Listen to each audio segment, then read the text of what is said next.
desde 1808, o tráfico de escravos era proibido nos Estados Unidos. O Brasil, em 1810, já tinha se comprometido a acabar com o tráfico de escravos. E se comprometeu várias vezes assinando leis com a Inglaterra. Só que o Brasil assinava as leis e não as cumpria. E é a partir daí, desse momento, que os brasileiros introjetaram a ideia de que se tu não concorda com uma lei, tu não deve cumpri-la e pode disfarçar assim. Então aquela história para inglês ver, né? A partir de 1831 ficou determinado que todo e qualquer escravizado que entrasse no Brasil ficaria imediatamente livre. E a partir daquele ano nunca se traficou tanto. E aí, cara, a partir de 1851 ficou realmente difícil trazer traficantes para o Brasil. A questão é que o homem mais rico do Brasil naquela época, e segundo o jornalista Hélio Gaspari, o mais rico do Brasil em todos os tempos é o Joaquim José de Souza Breves. Era dono de 52 fazendas de café e de 6.000 escravizados. E aí ele percebeu que a coisa ficou ruim, né? E aí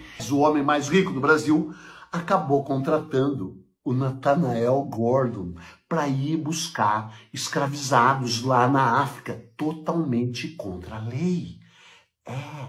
E é o mais louco porque esse Nathanael ele vinha voltando de São Francisco e chegou no Rio de Janeiro carregado de peles de animais, né? Encontrou em Angra dos Reis esse Joaquim José Breves e o cara disse pra ele: bah, meu chapa, aqui ó, para de transportar pele de animais, vamos transportar animais humanos. E o cara roubou o navio dos caras que tinham contratado ele. E com esse navio foi lá buscar escravos para esse Joaquim Souza Breves. Tá. E voltou para entregar esses caras ali em Angra dos Reis. E aí, meu chapa, largou os escravizados ali, incendiou o navio. Agora tu imagina quanto é que eram os lucros dessas expedições escravistas ao ponto de tu poder queimar o navio depois de fazer a viagem. O navio valia uma fortuna, era um brig, né? E nos Estados Unidos ele continuou praticando o tráfico de escravos. Só que lá, meu chapa, o buraco é mais embaixo. É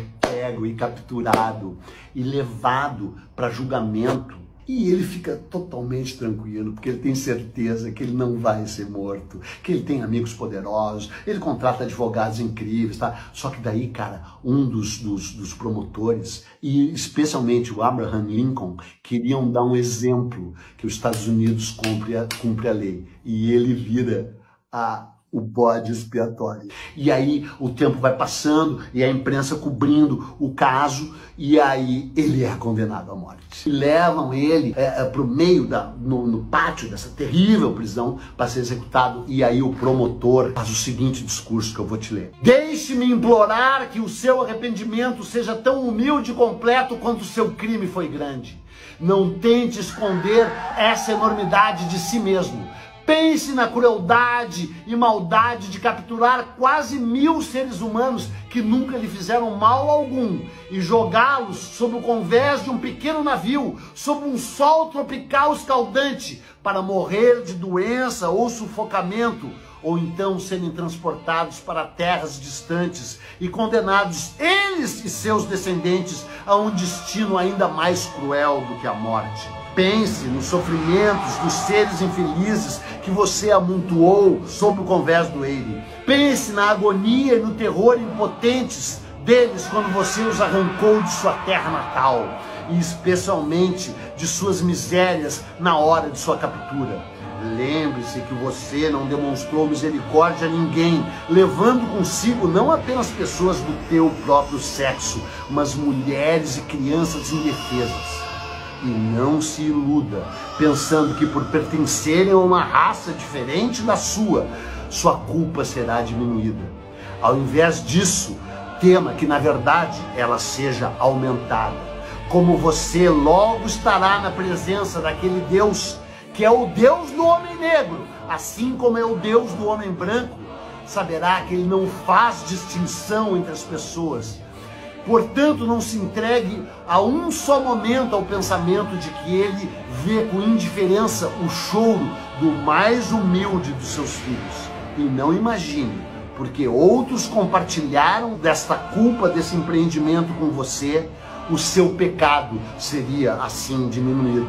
Não, pelo contrário, lembre-se da terrível advertência da Bíblia. Embora de mãos dadas, os ímpios não ficarão impunes.